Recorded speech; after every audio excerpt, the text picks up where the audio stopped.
ঐতিহাসিকভাবে ভারত ও মালদ্বীপের মধ্যে কৌশলগত, অর্থনৈতিক ও সামরিক সহযোগিতার সম্পর্ক বন্ধুত্বপূর্ণ।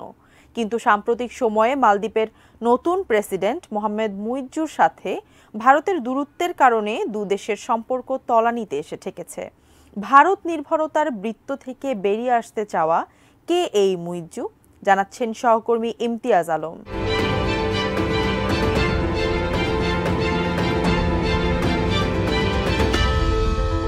2023-এর নভেম্বরে মালদ্বীপের নতুন রাষ্ট্রপতি হিসেবে মোহাম্মদ মুইজ্জু দায়িত্ব নেওয়ার পর ভারত নির্ভরতা থেকে বেরিয়ে আসতে শুরু করে মালদ্বীপ। 2024 সালের জানুয়ারিতে ভারত ও মালদ্বীপ সরকারের প্রধানরা পরস্পরের বিরুদ্ধে বর্ণবাদী মন্তব্যের অভিযোগ তোলেন এবং অবমাননাকর মন্তব্যে জড়িয়ে পড়েন।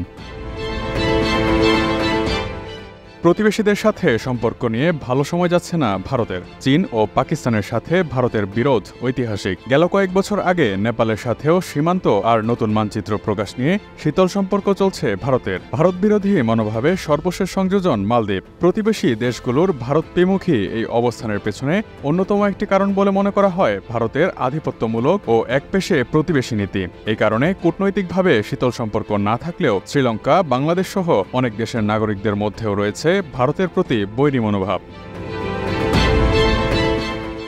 সম্প্রতি এই অঞ্চলে ভারত বিরোধী জাগরণ নতুন মাত্রা পায় মালদ্বীপের নতুন রাষ্ট্রপতি মোহাম্মদ মুইজ্জুর হাত ধরে। 2023 সালে ভারত বিরোধী ম্যান্ডেট নিয়ে নিরঙ্কুশ জয় পায় মোহাম্মদ মুইজ্জুর দল পিপলস ন্যাশনাল কংগ্রেস। নির্বাচিত হওয়ার আগেই তিনি ঘোষণা দিয়েছিলেন বিজয়ী হলে মালদ্বীপের মাটি থেকে ভারতের সব সেনাকে ফেরত পাঠাবেন তিনি। কথা রেখেছেনও মুইজ্জু। মালদ্বীপের পক্ষ থেকে বেঁধে দেওয়া সময়সীমার আগেই অর্ধেকের বেশি সেনা মালদ্বীপ ছেড়েছেন বলে জানিয়েছে দেশটির কর্তৃপক্ষ।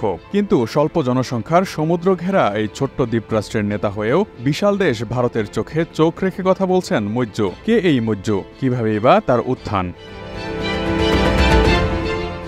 15 জুন 1978 সালে মালদ্বীপের সম্ভ্রান্ত পরিবারে জন্ম নেয়া 45 বছর বয়সী এই রাজনীতিবিদ দেশটির 8ম প্রেসিডেন্ট। চীনাপন্থী এই নেতা পড়াশোনা করেছেন বিশ্বের সব খ্যাতনামা প্রতিষ্ঠানে। তিনি লন্ডন বিশ্ববিদ্যালয়ে স্ট্রাকচারাল ইঞ্জিনিয়ারিংয়ে স্নাতক ও স্নাতকোত্তর ডিগ্রি সম্পন্ন করেন। পরবর্তীতে যুক্তরাজ্যের লিডস বিশ্ববিদ্যালয় থেকে সিভিল ইঞ্জিনিয়ারিংয়ে পিএইচডি ডিগ্রি অর্জন করেন।